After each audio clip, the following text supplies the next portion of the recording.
தேமுதிகவுடன் உள்ளாட்சி தேர்தலில் கூட்டணி இல்லை என மத்திய அமைச்சர் பொன் ராதாகிருஷ்ணன் சூசகமாக தெரிவித்துள்ளார்.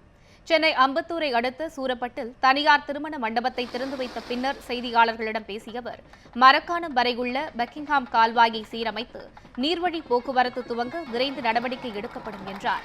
தேமுதிகவுடன் உள்ளாட்சி தேர்தலில் கூட்டணி வைப்பீர்களா என்ற கேள்விக்கு, உள்ளாட்சி தேர்தலில் பெரும்பாலும் கூட்டணி தர்மம் கடைபிடிக்கப்படுவதில்லை என்றும் கட்சிகள் தனித்து போட்டியிட்டு பலத்தை நிரூபிக்க வேண்டும் என்றும் கூறினார்.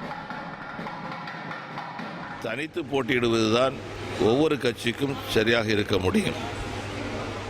தமிழ்நாட்டில் இருக்கக்கூடிய அனைத்து கட்சிகளும், ஆளுகின்ற கட்சி, ஆண்ட கட்சி, மத்தியிலே ஆண்ட காங்கிரஸ் கட்சி, எல்லா கட்சிகளும் தனித்தனியாக போட்டியிடுவதுதான் அவருடைய பலத்தை காட்டக்கூடிய வகையில் அமைய முடியும்.